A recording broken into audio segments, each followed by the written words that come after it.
بسم اللہ الرحمن الرحیم وبہ نستعین انہ خیر ناصر ومعین وصلی اللہ علی محمد واہل بیتہ الطیبین الطاہرین۔ پروردگار عالم آپ تمام برادران کی توفیقات خیر میں اضافہ فرمائے۔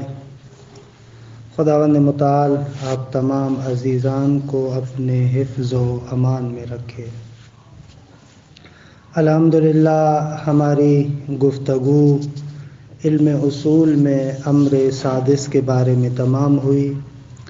چھٹے امر میں اس نقطے کو بیان کیا گیا کہ اگر لفظ کے معنی موضوع لہو میں شک ہو، یعنی ہمیں معلوم نہ ہو کہ لفظ کس معنی کے لیے وضع ہوا ہے، جس معنی میں استعمال ہوا ہے آیا یہی معنی حقیقی ہے یا معنی حقیقی نہیں ہے، یعنی لفظ اس معنی کے لیے وضع ہوا ہے یا وضع نہیں ہوا، تو وہاں پر 4 علامتیں ہیں کہ جن کے ذریعے سے ہم معلوم کر سکتے ہیں کہ لفظ آیا اس معنی کے لیے وضع ہوا ہے یا وضع نہیں ہوا۔ ایک اور بات جو امر سابع 7ویں امر میں ہم یہاں پر شروع کرنے جا رہے ہیں وہ اصول لفظیہ کے عنوان سے ہے۔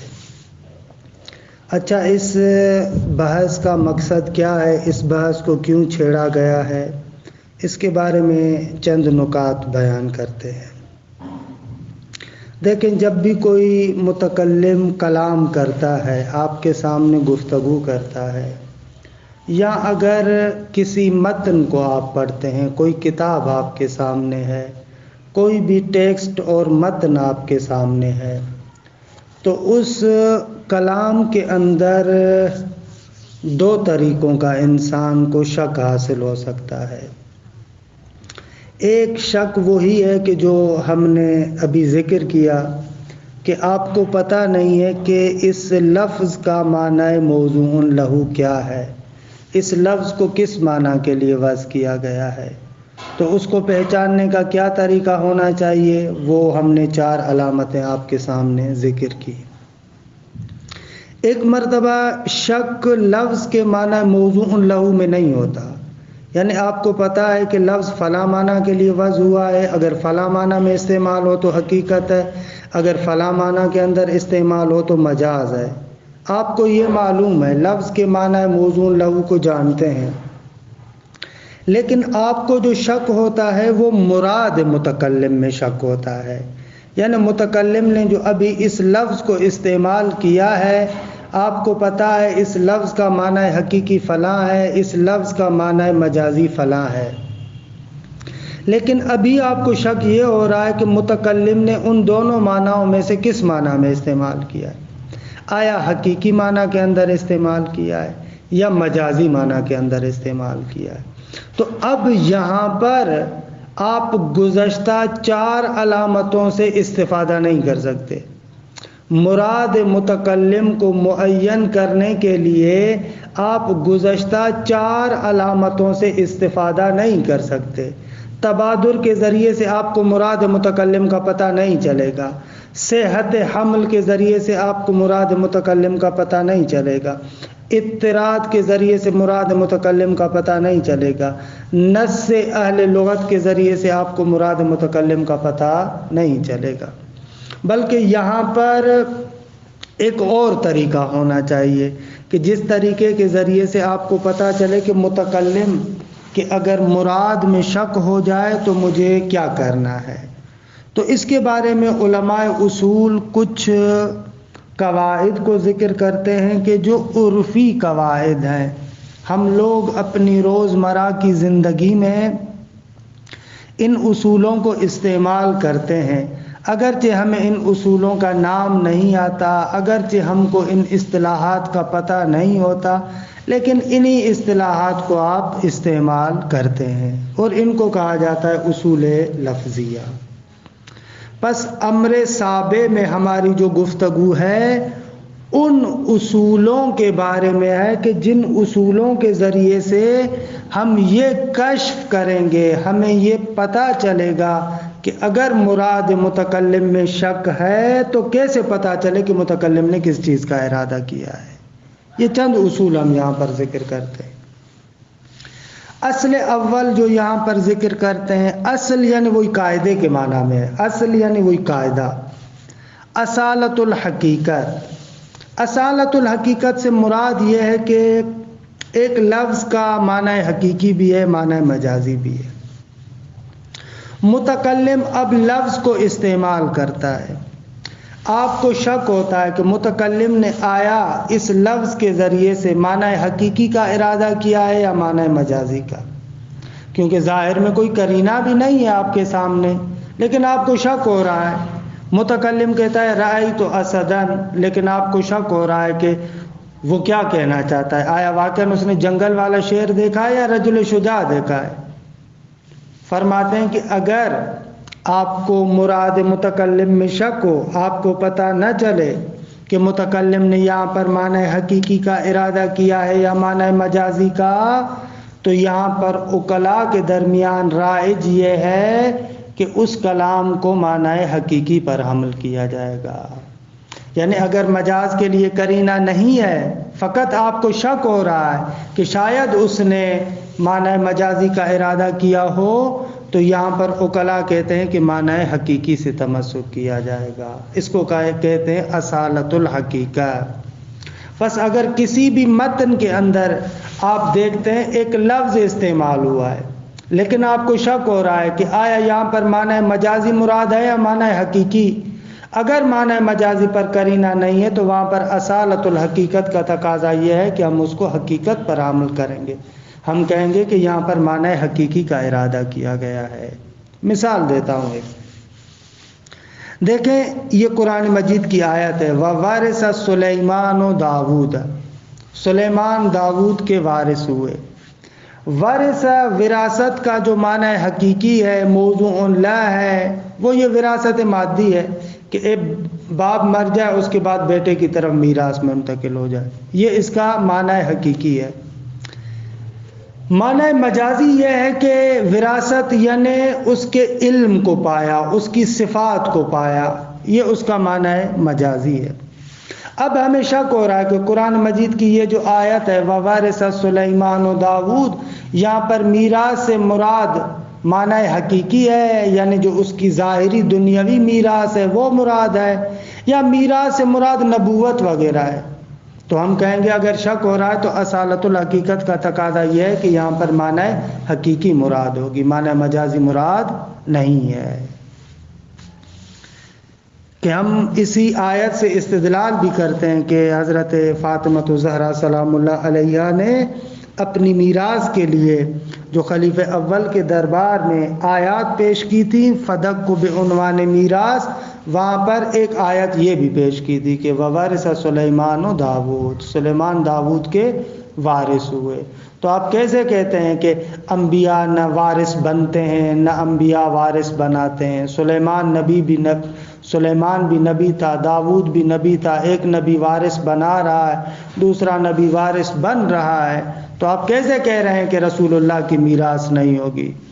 کہ معاشر الانبیاء لا نرث ولا نورث ما ترکنا صدقہ، کہ ہم گروہ انبیاء نہ وارث بناتے ہیں نہ وارث بنتے ہیں، ہم جو چھوڑ کے جاتے ہیں وہ صدقہ ہوتا ہے۔ یہ حدیث پیش کی گئی تھی، اس حدیث کے جواب میں جناب سیدہ نے ان آیات کو پیش کیا تھا کہ قرآن تو کہتا ہے کہ نبی وارث بنتا بھی ہے اور نبی وارث بناتا بھی ہے، بس ہر وہ حدیث جو قرآن کے خلاف ہے وہ درست نہیں ہے۔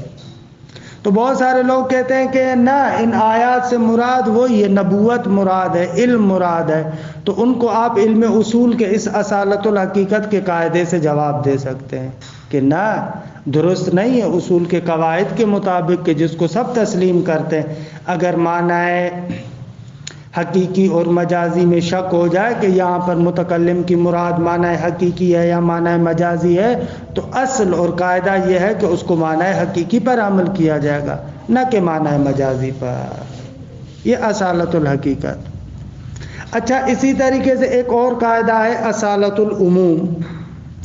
اصالت العموم سے مراد یہ ہے کہ متکلم کے کلام میں ایک عام لفظ استعمال ہوتا ہے، لیکن ہمیں شک ہوتا ہے کہ شاید متکلم نے سارے افراد مراد نہ لیے ہوں، متکلم کی مراد بعض افراد ہوں. مثلا متکلم کہتا ہے اکرم العلماء، جمع پر اگر الف لام آ جائے تو عمومیت کا فائدہ دیتا ہے. انشاءاللہ ہم عام و خاص کی بحث میں پڑھیں گے. یہ علماء پر الف لام عمومیت کا فائدہ دیتا ہے، یعنی گویا کہ کل کا لفظ آیا ہوا ہے. اکرم العلماء یعنی تمام علماء کا اکرام کرو، تمام علماء کی عزت کرو. لیکن آپ کو شک ہو رہا ہے کہ شاید متکلم نے تمام علماء کا ارادہ نہ کیا ہو، بلکہ بعض علماء کو اس نے خارج کیا ہو. شاید متکلم کی مراد ہو کہ فقط جو علماء عادل ہیں ان کی عزت کرو، جو فاسق ہیں ان کی عزت کرنے کی ضرورت نہیں ہے.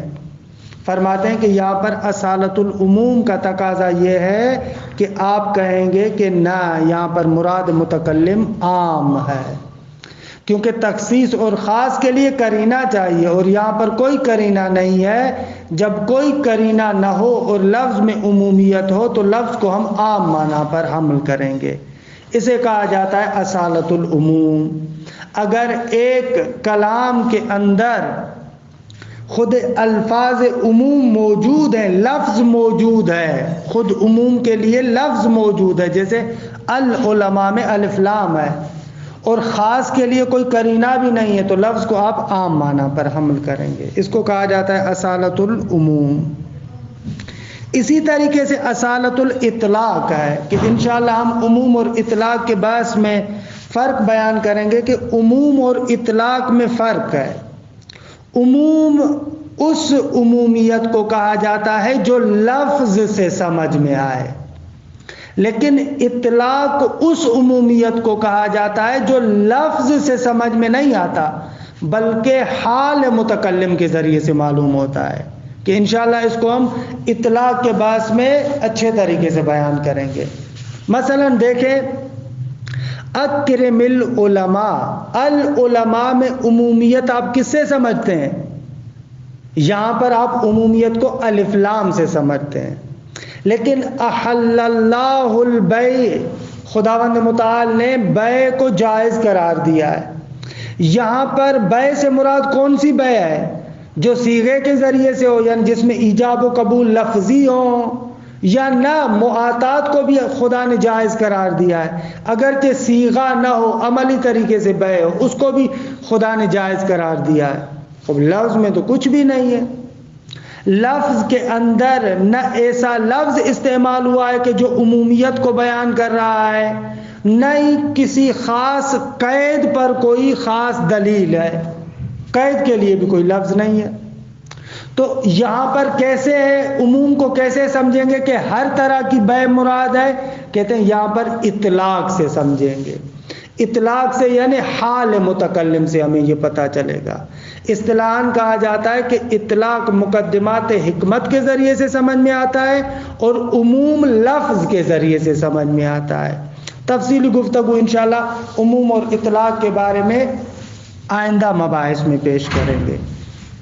اصالت الاطلاق کا بھی مقصد یہی ہے کہ لفظ مطلق استعمال ہوا ہے، بغیر کسی قید کے آیا ہے، کوئی اس میں قید نہیں ہے. لیکن ہمیں شک ہو رہا ہے کہ آیا مطلق مراد ہے یا کوئی خاص قید کے ساتھ مراد ہے. تو فرماتے ہیں کہ وہاں پر اصل یہ ہے کہ آپ لفظ کو اطلاق پر حمل کریں گے.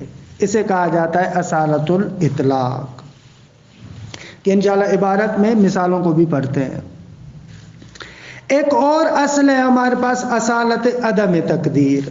متکلم ایک کلام کو استعمال کرتا ہے، لیکن ہمیں پتہ نہیں ہے کہ آیا کلام کے اندر کوئی چیز مقدر ہے یا نہیں ہے. شک ہو رہا ہے شاید کلام کے اندر کوئی چیز مقدر ہو. اگر اس تقدیر پر کوئی قرینہ موجود نہ ہو تو اصل یہ ہے کہ یہاں پر کلام میں کوئی بھی چیز مقدر نہیں ہے. اسی چیز کا متکلم نے ارادہ کیا ہے جو آپ کلام کے ذریعے سے پیش کرتا ہے. درست ہے؟ یہ ہو گیا اصالت عدم تقدیر. ایک اور اصل ہے کہ اس کے بارے میں آخر میں گفتگو کرتا ہوں، اصالت ظہور، اگر وہاں پر پہنچ گئے تو انشاءاللہ اس کے بارے میں کچھ مطالب ہیں کہ جن کو وہاں پر ذکر کرتا ہوں۔ پہلے ان 4 اصولوں کو پڑھ لیں۔ الامر السابع الاصول اللفظیہ، فرماتے ہیں کہ 7واں امر اصول لفظیہ کے بارے میں۔ ان شک فی الکلام یتصور علی نحوین، فرماتے ہیں کہ کسی بھی کلام میں جو شک ہوتا ہے وہ 2 طریقوں سے ہوتا ہے۔ جب بھی شک ہوتا ہے کسی کلام میں وہ 2 طریقوں سے ہے۔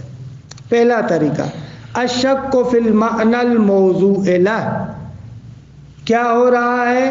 معنی موضوع لہو میں شک ہو رہا ہے، پتہ نہیں ہے کہ یہ لفظ کس معنی کے لیے وضع ہوا ہے۔ کالشک فی ان السعید هل وضع للتراب او لمطلق وجہ الارض، ہمیں پتہ نہیں ہے کہ لفظ سعید کس معنی کے لیے وضع ہوا ہے۔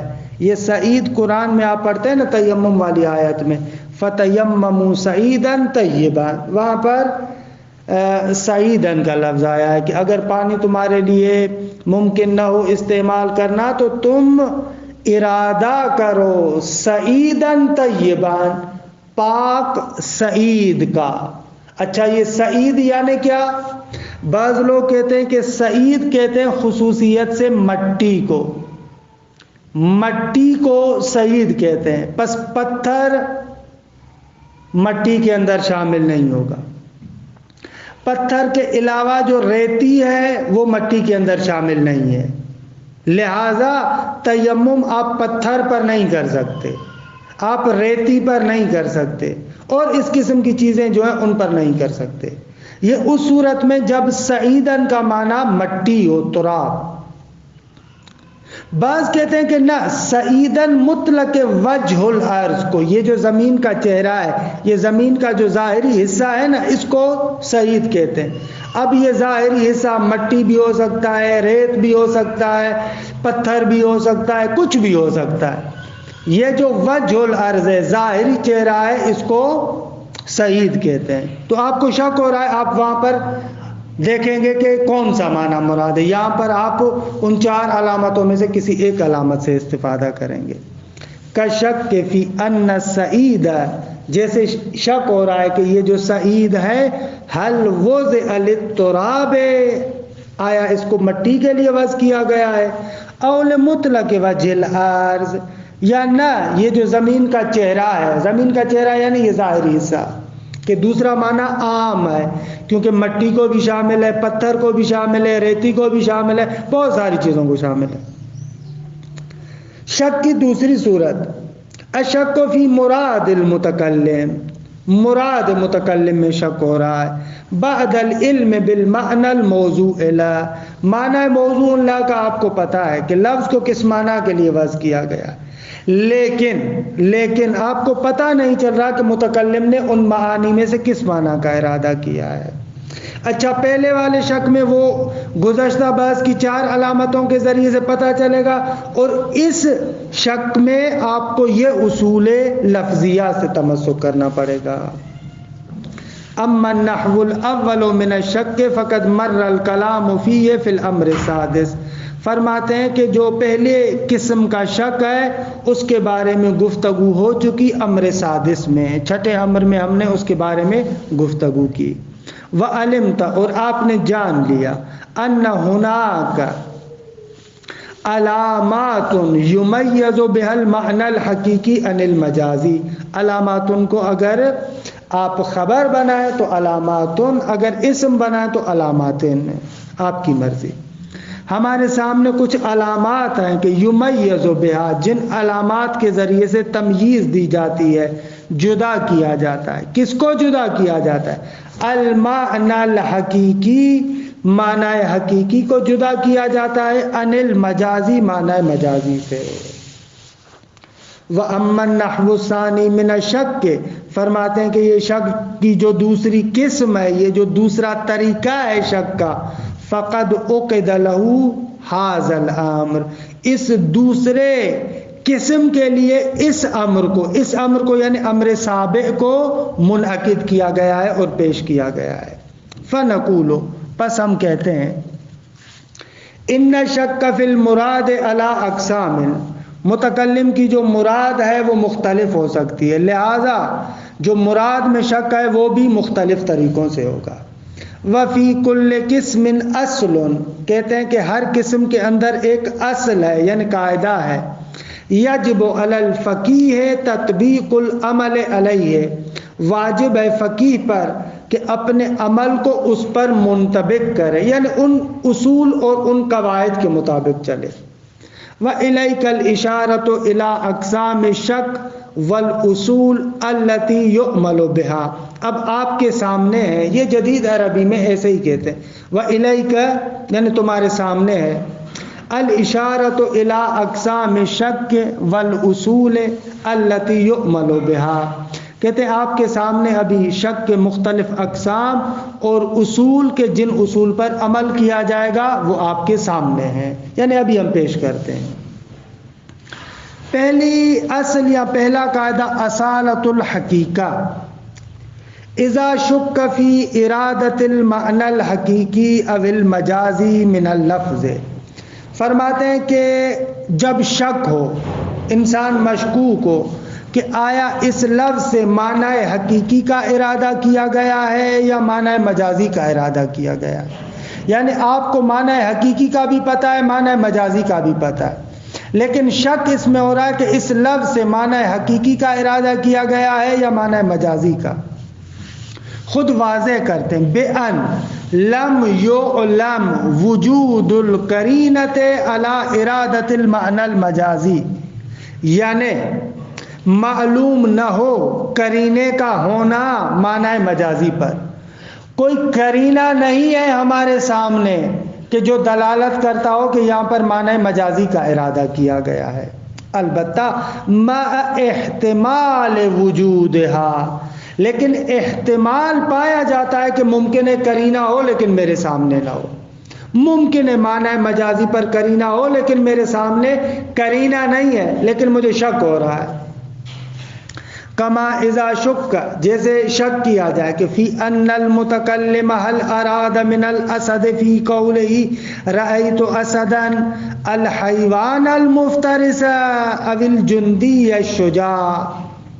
مثلا کما اذا شک، کہ جیسے شک کیا جائے، جب شک کیا جائے کہ متکلم نے آیا اسد سے ارادہ کیا ہے اپنے اس قول میں، رأیت اسدن میں، اپنے اس قول میں متکلم نے اسد سے ارادہ کیا ہے کس چیز کا؟ حل اراد الحیوان المفترس، یہ ارادہ کے لیے مفعول ہے. آیا چیرنے پھاڑنے والا جنگلی حیوان ارادہ کیا ہے، او الجندی یا شجاع، یا بہادر سپاہی اس کا ارادہ کیا ہے. عبارت روشن ہے، ارادہ کے لیے یہ مفعول ہے. فَإِنْدَئِذٍ، یعنی جب آپ کو شک ہو رہا ہے کہ متکلم نے اپنے اس قول میں اسد سے کیا مراد لیا ہے، تو یعالج الشک عند العقلاء بضابطۃ خاصۃ، تو فرماتے ہیں کہ اس شک کا علاج کیا جاتا ہے عقلاء کے نزدیک ایک خاص ضابطے کے ذریعے سے. وہ خاص ضابطہ کیا ہے؟ وَهِيَ الْأَخْذُ بِالْمَعْنَى الْحَقِيقِي مَا لَمْ يَدُلَّ دَلِيلٌ عَلَى الْمَعْنَى الْمَجَازِي. وہ ضابطہ یہ ہے کہ معنی حقیقی کو اخذ کیا جائے گا جب تک کوئی دلیل معنی مجازی پر دلالت نہیں کرتا. اگر معنی مجازی پر دلالت کرنے کے لیے کوئی دلیل نہیں ہے آپ کے سامنے تو تب تک آپ معنی حقیقی سے تمسک کریں گے. وَهَذَا مَا يُعَبَّرُ عَنْهُ بِأَصَالَةِ الْحَقِيقَةِ، فرماتے ہیں کہ اس کو اصالۃ الحقیقہ سے تعبیر کیا جاتا ہے، یعنی اصالۃ الحقیقت کا نام دیا جاتا ہے. 2 اصالۃ العموم. اذا ورد عام فی الکلام، اگر کسی کلام میں عام وارد ہو، کما اذا قال المولا، مثلا جس طریقے سے ایک مولا کہتا ہے اکرم العلماء، آپ تمام علماء کا احترام کریں. یہ العلماء تمام علماء کو بیان کرتا ہے. کیوں؟ اس لیے کہ ہم پڑھیں گے کہ جمع پر اگر الف لام آ جائے تو وہ عمومیت کا فائدہ دیتا ہے. مولا نے تو یہ کہا ہے لیکن وشک فی ورود تخصیص علیہ، لیکن ہمیں شک ہو رہا ہے کہ آیا اس عموم کے لیے کوئی تخصیص تو نہیں آئی، جداگانہ مولا نے کوئی جملہ تو نہیں بیان کیا کہ جس کے ذریعے سے پتہ چلتا ہو کہ علماء سے خاص افراد مراد ہے. وشک فی ورود تخصیص علیہ ہے، ہمیں شک ہو رہا ہے کہ اس عام پر کوئی تخصیص تو وارد نہیں ہوئی، اور شک ہو رہا ہے فی اخراج بعض افراد ہے، یہ اخراج ورود پر عطف ہو رہا ہے. وشک فی اخراج بعض افراد ہی، اور شک ہو رہا ہے کہ اس عام کے بعض افراد کو مولا نے باہر تو نہیں نکال دیا. بعض افراد کیسے؟ کل فاسق، جس طریقے سے فاسق. شاید مولا نے کہا ہو کہ فقط عدول علماء، جو عادل علماء ہیں ان کا احترام کریں، فاسق کا احترام نہیں کرنا. شک ہو رہا ہے. کہتے ہیں فالاصل هو الاخذ بالعموم، یہاں پر اصل اور قانون یہ ہے کہ آپ کو عموم سے تمسک کرنا پڑے گا. آپ کہیں گے کہ یہاں پر عام سے تمسک کیا جائے گا. وترک احتمال التخصیص، اس تخصیص کے احتمال کو کیا کریں گے؟ کہا کہ اس کو چھوڑ دیں گے. وَهَذَا مَا يُعَبَّرُ عَنْهُ بِأَصَالَةِ الْعُمُومِ، اس کو اصالۃ العموم کہا جاتا ہے. تیسرا اصالۃ الاطلاق، اطلاق میں بھی عمومیت ہے، لیکن جو عرض کیا کہ تفصیل بعد میں آئے گی، عموم لفظ سے سمجھ میں آتا ہے اور اطلاق مقدمات حکمت سے سمجھ میں آتا ہے. مقدمات حکمت کیا ہے؟ انشاءاللہ بعد والے مباحث میں. اذا ورد مطلق، اگر ایک کلام میں مطلق آیا ہے یعنی وہ کسی قید کے ساتھ مقید نہیں ہے. وشک فی کونہ تمام الموضوع او بعضہ، یعنی بعض الموضوع، لیکن شک ہو رہا ہے کہ آیا اس مطلق، یہ مطلق تمام الموضوع ہے یا نہ. مطلق تمام الموضوع نہیں ہے، پورا موضوع نہیں ہے، بلکہ بعض پورا موضوع ہے. مثال کما قال سبحانہ، جس طریقے سے خداوند متعال فرماتا ہے احل اللہ البیع، خدا نے بیع کو حلال قرار دیا یعنی جائز قرار دیا. اب اس البیع کے لیے کوئی بھی قید نہیں ہے کہ وہ بیع لفظ کے ساتھ ہو یا غیر لفظ کے ساتھ ہو. بیع میں کوئی بھی قید نہیں ہے کہ اس کا لفظ عربی میں ہو یا غیر عربی میں ہو، مطلق آیا ہے. تو اب ہمیں شک ہو رہا ہے کہ آیا اس مطلق بیع کو ارادہ کیا گیا ہے یعنی تمام موضوع یہی البیع ہے یا نہ، تمام موضوع البیع نہیں ہے بلکہ البیع اللفظی یعنی وہ بیع لفظی موضوع ہے. شک ہو رہا ہے آپ کو. واحتمل، احتمال دیا جاتا ہے کہ ان المراد هو البیع بالصیغۃ دون مطلق ہی، آپ احتمال دیتے کہ شاید اس میں البیع مطلق مراد نہیں ہے بلکہ خصوصیت سے وہ بیع مراد ہے جو بیع بالصیغہ ہو. فالمرجع عندئذ هو الاخذ بالاطلاق، فرماتے ہیں ایسی صورتحال میں آپ کے لیے جو مرجع ہے، جس کی طرف آپ کو پلٹنا ہے، وہ یہ ہے کہ آپ اطلاق سے تمسک کریں گے. وَإِلْغَاءُ احتمال التقیید، جو قید لانے کا احتمال ہے کہ شاید مقید ہو، اس کو آپ چھوڑ دیں گے. وَهَذَا مَا يُعَبَّرُ عَنْهُ بِأَصَالَةِ الْإِطْلَاقِ، اس کو اصالۃ الاطلاق سے تعبیر کیا جاتا ہے. چوتھا اصالت و عدم التقدیر. اصالت عدم تقدیر کیا ہے؟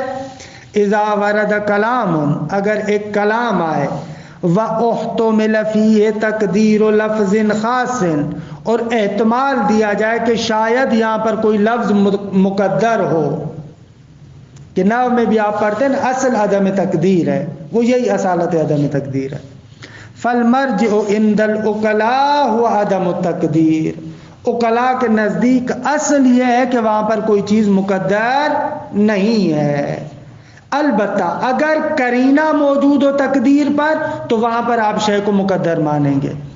الا ان تدل علیہ قرینۃ، مگر یہ کہ اس تقدیر پر قرینہ موجود ہو. کما فی قولہ سبحانہ، جس طریقے سے خداوند متعال کا یہ قول آپ کے سامنے ہے، کیا ہے؟